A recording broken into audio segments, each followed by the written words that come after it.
But کوئی فیصلہ ایسا نہیں ہوا جو اس سے بیانڈ ہو.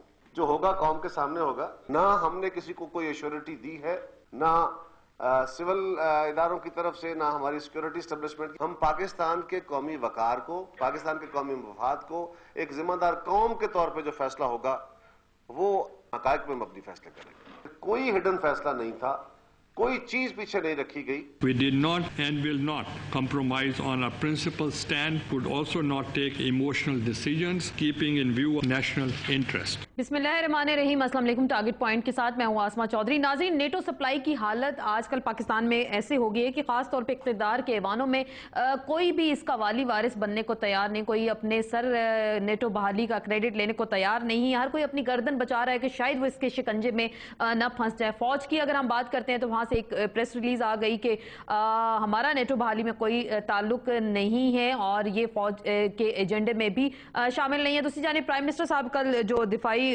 کمیٹی کا اجلاس ہوا اس میں بھی وہ یہ کہہ رہے ہیں کہ ابھی تک جو اعلانات حکومت کی جانب سے کیے جا رہے ہیں ان کے مطابق کہا جا رہا ہے کہ قومی مفاد پر کوئی سودے بازی نہیں کی جائے گی، اصولوں پر سمجھوتا نہیں کریں گے، جذباتی انداز میں کوئی فیصلہ نہیں کیا جائے گا. اور ساتھ ساتھ یہ بھی کہا جا رہا ہے کہ 48 ممالک سے ہم لڑائی بھی نہیں کر سکتے، ان کی ناراضگی کو مول نہیں لے سکتے.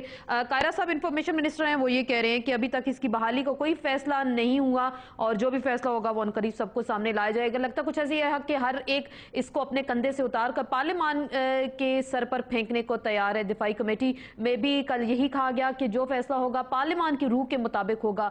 کیبنٹ یہ کہتی ہے کہ پارلیمان کے سائے تلے جو بھی فیصلہ کیا جائے گا اس کو منظور کیا جائے گا. دوسری جانب صدر صاحب بھی پارلیمنٹ کا کندھا استعمال کر رہے ہیں، لیکن جو ابھی تک اطلاعات، جو خبریں امریکہ سے آ رہی ہیں ان کے مطابق امریکہ کی جانب سے کوئی غیر مشروط معافی نہیں مانگی جائے گی، سلالہ حملے پر کسی ذمہ دار کو سزا نہیں ہوگی، ڈرون حملے نہیں رکیں گے، یک طرفہ آپریشن نہ ہونے کی کوئی گارنٹی نہیں.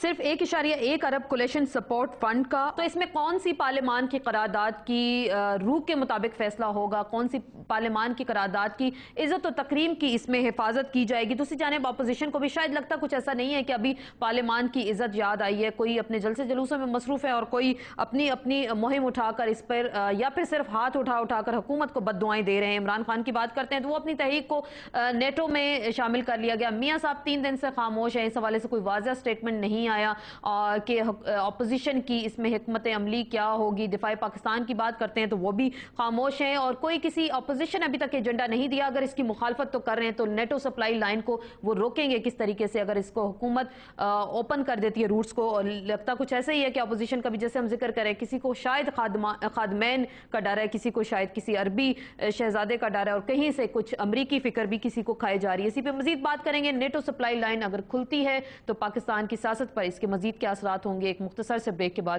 ہمارے معزز مہمان ہمیں جوائن کریں گے، ان سے گفتگو کا آغاز کریں گے.